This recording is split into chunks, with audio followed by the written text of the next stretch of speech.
شہنشاہ زمانوں کی سلامتی اور حفاظت ان کے لیے بلندہ اللهم صل على محمد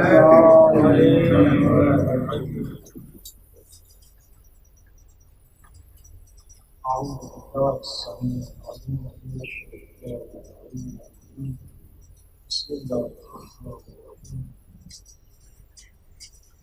الحمد لله الواحد الأحد الواحد الصمد الذي لم يلد ولم يولد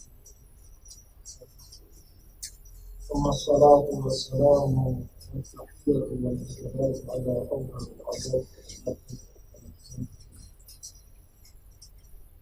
الرسول المصدق النبي الأعظم أبو القاسم المصطفى محمد اللهم صل على محمد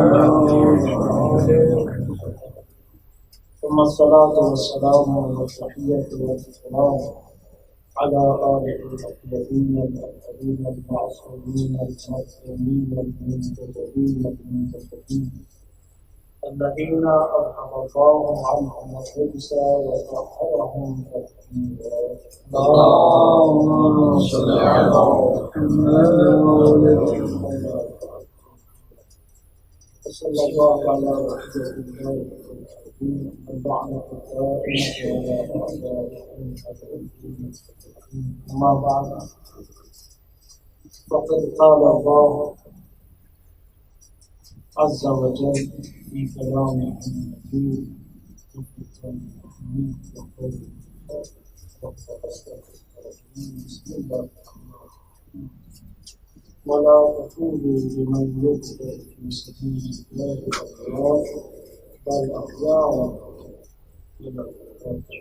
قرآن ترسل اللهم صل على محمد ارشاد رب العزت ولا تقولوا لمن يقتل في سبيل الله سننے کی ضرورت نہیں ہے اہل علم و حفظ تشریح فرمائے خدا متعال منع فرما رہا ہے اموات کہنے سے کس کو مردہ مت کہو لمن یقتل فی سبیل اللہ ایسے افراد کو کہ جن کے دلوں میں نور حقیقت ہے. ایسے لوگ جب دنیا سے چلے جاتے ہیں راہ خدا میں قتل ہو جاتے ہیں شہادت کا درجہ حاصل کر لیتے ہیں. خدا متعال کیا فرما رہے ہیں خبردار ایسے لوگوں کو مردہ مت کرو. اب اس طرف سب جانتے ہیں موت سے فرار نہیں ہے ایک حقیقت ہے سب کچھ آپ کے سامنے ہے. جو شخص دنیا سے چلا جائے گا اس کو موت سے فرار نہیں ہے اور یہ لوگ اموات ہیں. لیکن کیوں منع ہو رہا ہے یعنی غیرت ربوبیت اجازت نہیں دے رہی کہ ان کو مردہ کرو. یعنی جس سینس میں جس مفہوم میں تم لوگ باقی لوگوں کو مردہ کہتے ہو اموات کا عنوان ان پر منطبق کرتے ہو خبردار یہ لوگ جو راہ خدا میں زندگیاں بسر کرتے ہوئے مجھ تک پہنچ گئے ہیں ان کو اس مفہوم میں مردہ مت کہنا. پھر حقیقت کیا ہے بل احیاء بلکہ وہ لوگ زندہ ہیں دنیا سے گزر گئے لیکن پھر بھی زندہ ہے. ولکن لا تشعرون لیکن تم اس بات کا اس حقیقت کا شعور نہیں رکھتے. اب یہاں پر دیکھیں جیسے کہ ایک اور مقام پر ارشاد رب العزت ہوا اور قرآن کتاب ہدایت ہماری ہدایت کرتی ہوئی نظر آتی ہے کہ جو اس دنیا میں اندھا رہتا ہے وہ اس طرف بھی جا کر تو اندھا ہی محشور ہو. اس کا کیا مطلب ہے کہ جس شخص کو نورانیت اور حقیقی بصیرت اس مختصر زندگی میں حاصل ہو جائے تو چونکہ اب زندگی اس نے حقیقی زندگی گزاری ہے اس لیے اس کی موت تم عام لوگوں جیسی موت نہیں ہو سکتی. بیدار ہیں انشاءاللہ؟ اپنی بیداری کا ثبوت دیتے ہوئے اللهم صل على محمد. شاعر نے کیا خوب کہا، ہزاروں سال نرگس اپنی بے نوری پہ روتی ہے، بڑی مشکل سے ہوتا ہے چمن میں بھی تبکر. آپ دیکھیں ایسی شخصیات آپ کے مکتب کی زینت بنی ہیں کہ جن کو اپنے تو اپنے دوسرے بھی جب ان شخصیات کے بارے میں کچھ لب گشائی کرتے ہیں تو تعریفیں ہی تعریفیں سنائی دیتی ہیں. ہم نے خود سنا، آپ نے سنا، پاکستان کی سرزمین اور وہاں پر مخالف فکر رکھنے والے افراد سے بھی، وہابیت فکر رکھنے والے اور اس طرز تفکر کے افراد سے بھی ہم نے خود سنا کہ پاکستان میں بھی ایک خمینی کی ضرورت ہے. آپ تائید کریں گے؟ دنیا میں جس جگہ پر بھی لوگ سختیوں کا، مصائب کا، فقر و افلاس کا شکار ہیں، خمینی خود شکن کو یاد کرتے ہیں. وجہ کیا ہے؟ اس لیے کہ ایک سادہ ترین زندگی بسر کرنے والا یہ شخص اہل بیت علیہ السلام کی سیرت سے اس قدر فیض یاب ہوا کہ اس کے دل کو خداوند متعال نے اتنا نورانی کر دیا کہ جب وہ بولتا ہے تو سیرت اہل بیت سامنے نظر آتی ہے، جب وہ کوئی کام کرتا ہے تو وہاں پر بھی سیرت اہل بیت عملی صورت میں نظر آتا ہے. اور یہ ہمارے شہید بزرگوار جو ایک مقدس سلسلے کے امین تھے اور انہوں نے اس تقدس کی اسی انداز میں حفاظت کی جس انداز میں ائمہ معصومین علیہ السلام کی خواہش تھی. کہ جب دنیا سے جاتے ہیں تو حضرت امام کیا فرماتے ہیں کہ میں اپنے عزیز فرزند سے محروم. عوام کو اگر نصیحت کرتے ہیں تو کیا ہے کہ میں تمہیں تاکید کرتا ہوں اس شہید کے افکار کو زندہ رکھو. اہل فضل حضرات کا اجتماع ہے، یہ ہماری ذمہ داری ہے کہ ہم اس شہید کے افکار سے زیادہ اپنے آپ کو منور کریں کہ فکر شہید نور ہے. اور یہ سلسلہ خداوند متعال کی توفیق کے بغیر کبھی بھی نہیں چل سکتا. علامہ سید محمد دہلوی ہوں یا مفتی جعفر حسین جیسی شخصیات ہوں یا اسی طرح قائد شہید ہوں، یہ توفیق خاص نصیب حال ہوتی ہے، شامل حال ہوتی ہے. تو اس وقت یہ سلسلہ یہ بہت باعظمت سلسلہ ہے. آج کل پاکستان کے حالات آپ کے سامنے ہیں اور ولایت فقیہ کے حوالے سے کیا کچھ عوام کو دیا جا رہا ہے. اس میں ایک چیز جو آپ ایک اسلامی اسٹوڈنٹ ہونے کے حوالے سے، ایک دینی طالب علم ہونے کے ناطے سے، ایک عالم دین ہونے کی حیثیت سے محسوس کرتے ہیں، بالکل کھلم کھلا حقیقت ہے کہ ایک اجتماع میں اگر کوئی مثبت فکر پیش کی جاتی ہے تو اس کا بھی نعروں سے استقبال کیا جاتا ہے، لیکن اگر دھواندھار انداز میں اور جوشیلی تقریر کی صورت میں ایک منفی فکر کو اجاگر کیا جاتا ہے تو اس کا بھی بہت افسوس ہے کہ اسی انداز میں نعروں سے استقبال سامنے آ جاتا ہے. یہ آج کی ہماری ذمہ داری ہے. علم کے فروغ میں خداوند متعال ہمیں توفیق عطا فرمائے ہم پبلک میں وہ شعور اجاگر کر سکیں کہ مثبت کی تو تشریح ہونی چاہیے، منفی کی نہیں ہونی چاہیے. اور یہ سب کچھ آپ نے دیکھا ہے. کیا وجہ ہے کہ پنڈال خالی ہو جاتے ہیں اس وقت کہ جب کوئی کام کی شخصیت سامنے آتی ہے. چلیے تھوڑی دیر ریفریشمنٹ کر لیتے ہیں. یعنی فقط آہنگ سے، فقط شور غور سے ہماری قوم اتنی مانوس ہو گئی ہے. اب یہاں پر اس اسٹیج پر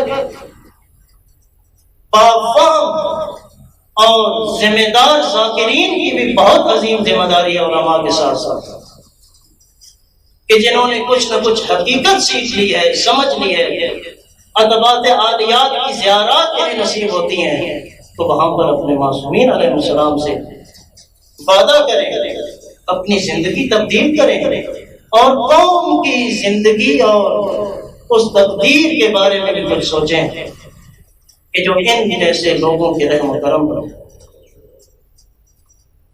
اگر وہ اپنے انداز میں مثبت فکر دینا چاہیں تو وہ علماء سے بھی آج ہماری پبلک میں زیادہ مؤثر باتیں ہوتے ہیں۔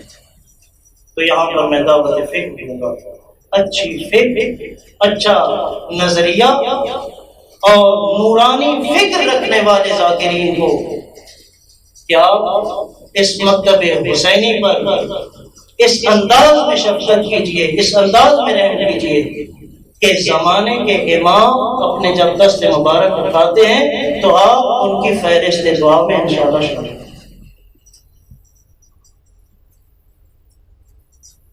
ولایت فقیہ کے بارے میں بہت کچھ کہا جا رہا ہے، تازہ کلپ جو میں نے دیکھا واقعہ دل کو جلا دینے والا تھا کہ ٹوپیاں پہنے ہوئے وہ لوگ بیٹھے ہیں، عبائیں رکھی ہوئی ہیں، اور کس انداز میں ولایت فقیہ کا مسئلہ کیا گیا۔ اور اس میں سب سے پہلا فیکٹر کیا ہے؟ پبلک کیوں اتنی خوش ہو رہی ہے، کیوں نعرے لگائے جا رہے ہیں، کیوں ایسے لوگوں کی اور ایسے طرز تفکر کی تشویق ہو رہی ہے کہ حقائق سے بالکل ناپلد نظر آتی ہے۔ کون سا ایک طالب علم جس نے علم کی الف بے بھی سیکھی ہو، کون سا ایسا طالب علم ہے جو اس بات کی تائید اور تصدیق کرے گا کہ ولایت فقیہ ولایت معصومین علیہ السلام کے مقابلے میں ہے؟ لیکن وہ لوگ اسی چیز کو پیش کریں۔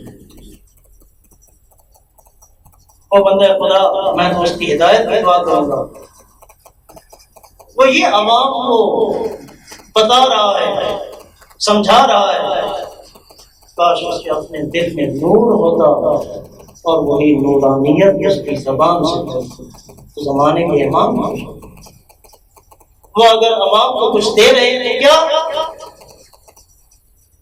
کہ انما ولیکم اللہ، آیت ولایت آپ سب کے سامنے ہے، اور شروع میں ہی کہتا ہے کہ یہ حسر کا کلمہ ہے اور اس سے مراد ہے کہ بس ولایت محصور ہو گئی ہے ان دین میں۔ تو جب ابھی ولایت معصومین علیہ السلام کی آخری کڑی 12ویں امام علیہ السلام حیو حاضر ہیں، پردہ غیبت میں ہیں لیکن موجود ہیں، تو ابھی سے اگلی ولایت ایک اور ولایت کیسے آتی ہے اور کہاں سے آتی ہے؟ کیا مطلب؟ ان تین ولایتوں کے سامنے ایک چوتھی ولایت کے عنوان سے یہ شخص ولایت فقیہ کو پیش کرتا۔ اگر اسی سے پوچھو کہ کیا آپ کی اولاد پر آپ کی کوئی ولایت ہے یا نہیں، کیا آپ کا اگر کوئی قتل ہو جائے تو آپ اس کے ولی و دم ہو یا نہیں؟ بہت افسوس ہوتا ہے کیونکہ آج تک کسی عالم بزرگوار نے، کسی طالب علم نے، اس مکتب کی الف با سمجھنے والے کسی شخص نے یہ ادعا نہیں کیا اور نہیں کر سکتا کہ ولایت فقیہ، ولایت الہی، ولایت انبیاء اور ولایت معصومین علیہ السلام کے مقابلے میں ہے۔ یہ تسلسل کا نام ہے، اور وہ بھی علماء نے اپنی جیب سے نہیں نکالی۔ اب یہی اس کلپ میں کہتے ہیں کہ ہم تقلید کے قائل ہیں اس وجہ سے کہ معصومین علیہ السلام کی احادیث کی روشنی میں یہ چیزیں ملتی ہیں۔ اگر ملتی ہیں تو وہ تقلید کس کی کی جاتی ہے؟ آپ جیسے کسی عام شخص کی تقلید کی جا سکتی ہے یا ایک فقیہ جامع شرائط کی تقلید ہو؟ سادہ عوام کو ان لفظوں کے ہیر پھیر میں ان کے اعتقادات سے کھیلا جا رہا ہے۔ ذمہ داری بہت سنجیدہ ہے۔ شہید بزرگوار کی مفصل سیرت بیان کرنے کا یہاں پر موقع نہیں ہے، لیکن ان کے آپ دروس دیکھیں یہ ایک ڈیفرنس ہے کہ علامہ مفتی جعفر حسین جیسی قیادت جب ملت تشیع پاکستان کو نصیب ہوئی تو وہ ایسے عالم بزرگوار تھے کہ جو ادیب تھے، اہل قلم تھے. ان کی آپ کتب دیکھیں ماشاءاللہ. سیرت امیر المومنین علیہ السلام لکھی، نہج البلاغہ کا ترجمہ کیا، اور کس انداز میں اور اس ادیبانہ روش سے انہوں نے یہ کام انجام دیے ہیں. اسی طرح سے صحیفہ سجادیہ کا ترجمہ، یہ اتنی بڑی توفیق بھی ان کو رفیق بھی شامل حال ہو. اب جب قیادت کا تسلسل پہنچا شہید بزرگوار تک، وہ خود فرماتے ہیں میں تو اہل زبان نہیں ہوں، اردو زبان نہیں، لیکن خدا نے مداد فقط اس زبان کو نہیں دے. شہید کی خصوصیات میں سے، کیونکہ میرے برادر بزرگوار مفصل اس ٹاپک پر گفتگو کر چکے ہیں تو میں اس وجہ سے میں زیادہ اسی ٹاپک کو آگے لے کر نہیں پڑھنا چاہتا. شہید کی خصوصیات میں سے چند ایک نمایاں خصوصیات جو ہیں، ان میں سے ایک خصوصاً جو ہمیں منفرد اور نمایاں تر نظر آتی ہے وہ شہید بزرگوار کا اخلاص. یعنی جب اہل قلم اور ادباء حضرات بھی آپ دیکھتے ہیں کہ ان کی کسی محفل میں، کسی مجلس میں ان کے سامنے بیٹھے ہیں اور شہید بزرگوار جو کہ پشتو زبان ہیں اپنے انداز سے گفتگو کرتے ہیں، کسی کی توجہ ان کے اردو جملات کی لرزش اور لفظش کی طرف نہیں جاتی کہ یہاں پر کی ہونا چاہیے تھا، کا کیوں کہا ہے، کیا اس طرح، بلکہ جو چیز بیان کرنا چاہتے ہیں وہی چیز سمجھی جا رہی ہے. کیوں؟ وجہ کیا ہے؟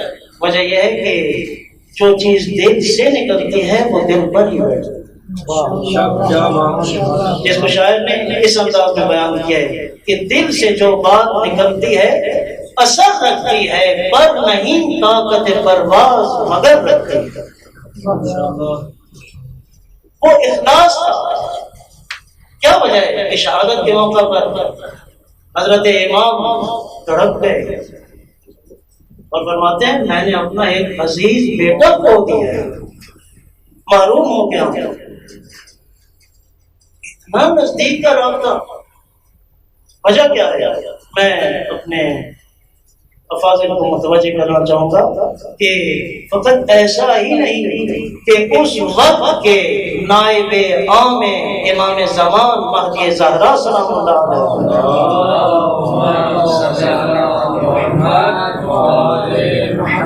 فقط یہ خمینی بت شکن بانی انقلاب اسلامی نہیں ہے کہ جو ان کا اس انداز سے ان کے بارے میں اظہار فرما رہے ہیں کہ حقیقت یہ ہے کہ زمانے کے امام بھی اسی انداز سے استفاد کرتے ہیں. وجہ کیا ہے کہ جب دل انسان کا اخلاص کے نور سے منور ہے تو آپ اس نے جو کام کرنا ہے وہ نور، جو بات کرنی ہے وہ نور. ایک وجہ کہ آج آپ دیکھیں کہ یہ شہید بزرگوار، وہ جو ڈفرینس میں ذکر کرنا چاہتا تھا کہ علامہ مفتی جعفر حسین اس طرح اپنی علمی اور قلمی کاوشیں ملت کے سپرد کرتے ہیں، لیکن شہید کو یہ اتنا موقع نہیں ملتا. لیکن اس کے باوجود انہوں نے جس انداز میں اپنی قیادت کے مختصر عرصے میں جو خدمات سر انجام دیے ہیں، جو ایکٹیویٹیز ہیں، جو اخلاص دکھایا ہے، جو اپنی ذمہ داری اور احساس سے وظیفہ نبھایا ہے، تو اس کے پیش نظر میں سلام کرتا ہوں واقعہ ایسے علماء کو کہ جنہوں نے اس شہید کی اس محنت کا پاس رکھا اور ان کے افکار کو اجاگر کرنے کے لیے حضرت امام کی اس نصیحت پر عمل کیا. اور آج آپ کو اس شکل میں نظر آتا ہے کہ کتنی ماشاءاللہ یعنی متعدد کتابیں شہید بزرگوار کی ہمارے پاس موجود ہیں. ان کی تقاریر ہیں، ان کے دروس ہیں، ان کے خطابات ہیں. محرم کا آغاز ہونے والا تھا، تو اس وقت جب شہید کی آپ تقریر دیکھتے ہیں، سخن عشق نامی کتاب میں موجود ہے، تو وہاں پر باقاعدہ محرم کے حوالے سے کیا آغاز ہو رہا ہے محرم کا، اور فقط آپ کی توجہ کے لیے، ورنہ میں ابھی مسائل کی طرف نہیں جا رہا ہوں، آغاز ہو رہا ہے محرم کا، اور امام حسین مظلوم علیہ السلام کا قافلہ کربلا کی طرف رواں۔ میں اہل علم اور مبلغ حضرات کو یہ دعوت دینا چاہوں گا کہ اسی شہید کی فکر آپ ان مجالس اعضاء میں دیکھ سکتے ہیں، ان کے دروس میں خطابات میں دیکھ سکتے ہیں، اور مسائل کی جب آپ انتخاب کرتے ہیں تو شہید کے بہترین مسائل انتخاب کر کے اور ملت کے سامنے پیش مستند چیزیں ہمیں ممبر سے بیان کرنا ہوتی ہیں، تو آپ بہترین مستند چیزیں شہید کے آثار میں ملاحظہ کرنا سکتے ہیں۔ یہ شہید بزرگوار تھے جو شب زندہ تھے، توفیقات خدا اس طرح سے شامل حال تھے کہ کوئی عام شخص بھی جب چند دفعہ اس شخصیت کو دیکھ لیتا تھا تو ان کا شرمائی ہوتا تھا۔ ایک حقیقت ہے کہ وہ جو دل سے شیدائی ہونا ہے، کسی کا عاشق ہونا ہے، فریفتہ ہونا ہے، وہ فقط شخص کو دیکھ کر نہیں ہوتا، شخصیت کو دیکھ کر ہوتا۔ شخصیت کب سامنے آتی ہے؟ جیسا کہ امیر کائنات حضرت علی ابن ابی طالب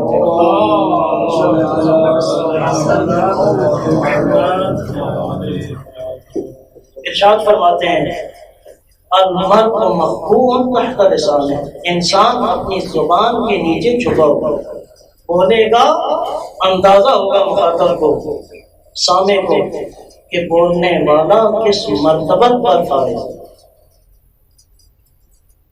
یہ شہید بزرگوار مجھے یاد ہے اچھی طرح سے، یہ شہید بزرگوار کی جب ہم نے پاکستان پنجاب میاں والی باڑی انڈس کے مدرسے امام خمینی میں جب زیارت نصیب ہوئی، ہمارے مدرسے میں تشریف لائے تھے، تو خدا شاہد ہے کہ وہ منظر آج تک میری نظروں کے ساتھ، شہید بزرگوار کھڑے تھے، سب ہم طلباء بیٹھے تھے سامنے، آقا کا درس ہونا تھا، اور بالکل ایسے لگ رہا تھا میری روح اور میرے دل کی گہرائیاں گواہی دے رہی تھی کہ یہ انسان نہیں، ایک فرشتہ۔ لیکن پھر جب علم شعور علماء کے فیض سے کچھ زیادہ ہوا تو پھر اس بات میں مزید ارتقا پیدا ہوئی کہ فرشتہ نہیں بلکہ ایسے افراد رش کے ملائک۔ وقت کے دامن میں زیادہ گنجائش نہیں ہے، ہمیشہ کا آدمی ہے کہ جب آپ حق کے راستے میں حق کو سمجھتے ہوئے حقیقت کے قدم بڑھائیں گے تو حقیقت کے مخالفین آپ پر ضرور وار کریں گے۔ اور شہید بزرگوار کا یہی شہادت پانا اسی سلسلے کی ایک بڑی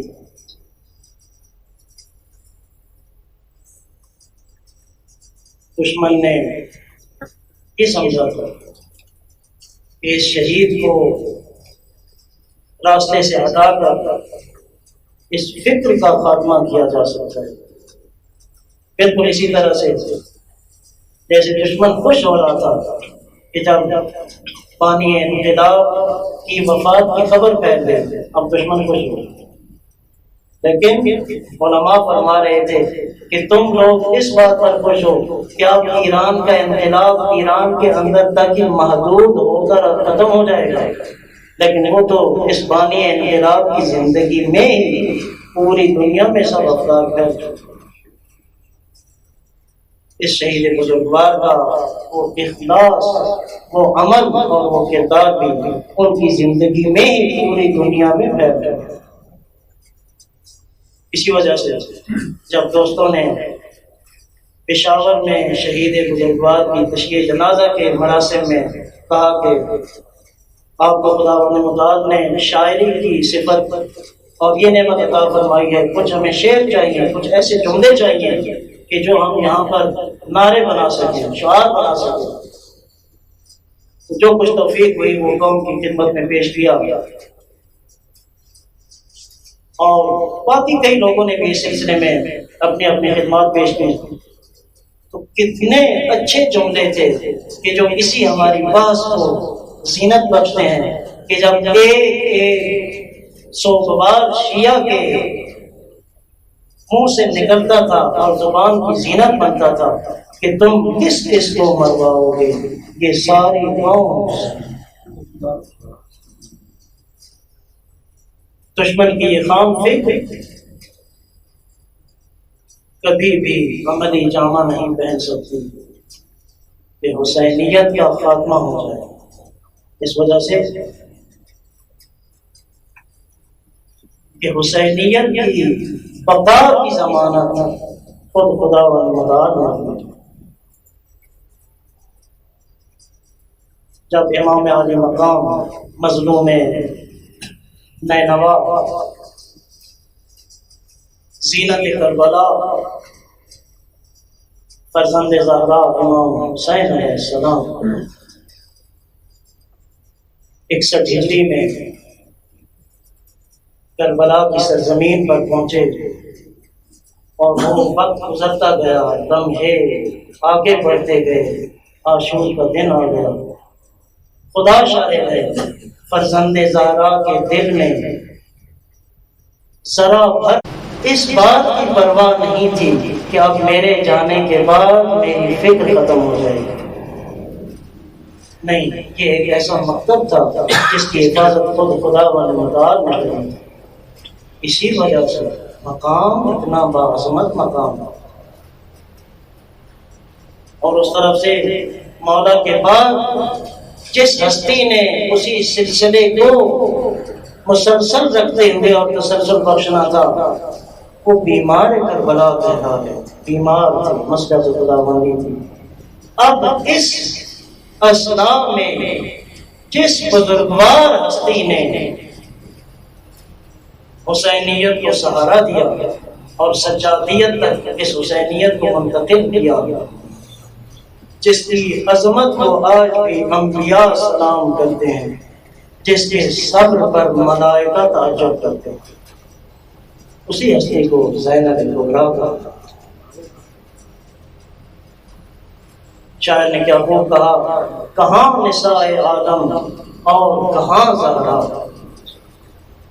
رحمت کل کے پیکر میں ہے جاں زہرا، اور دین اسلام کا کیوں نہ ہو ممنون اس کا، زینب جیسی بیٹی کی ہے ماں زہرا، ایسی بیٹی کی اسلام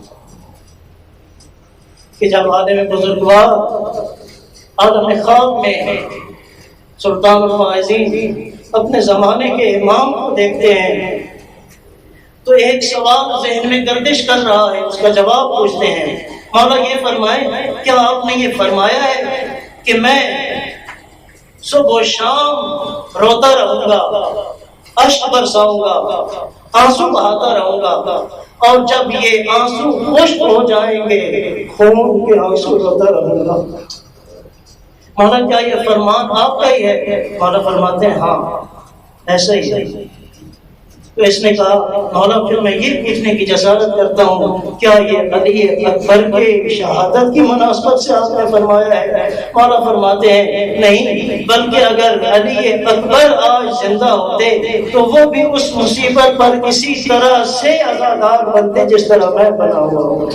مولا یہ فرمائے کہ آپ کے اپنے بزرگوار عباس علمدار کے وہ مصائب ہیں جو آپ کو اتنا رلا رہے ہیں؟ مولا فرماتے ہیں نہیں، ایسا نہیں، بلکہ میرے اپنے بزرگوار بھی اگر آج زندہ ہوتے میری طرح اسی طرح گریہ ازاری کرتے۔ مولا پھر آپ یہ فرمائے کہ کیا آپ کے جد مظلوم امام حسین علیہ السلام کے وہ مصائب ہیں کہ جو آپ کو اتنا رلا رہے ہیں؟ مولا فرماتے ہیں نہیں، ایسی بات بھی نہیں، اگر آج میرے جد مظلوم حسین زہرا بھی زندہ ہوتے تو وہ بھی اس مصیبت پر ایسے ہی روتے جس مصیبت پر میں رو رہا ہوں۔ ایک دفعہ پوچھنے والا تڑپ کر پوچھتا ہے تو پھر مجھے سمجھ نہیں آتی مولا وہ کون سے مصائب ہیں، وہ کس کے مصائب ہیں؟ ایک دفعہ امام زمان علیہ السلام کا گریہ اور بڑھ جاتا ہے، ارشاد فرماتے ہیں وہ مصائب ہیں تو میری پھوپھی زینب کبریٰ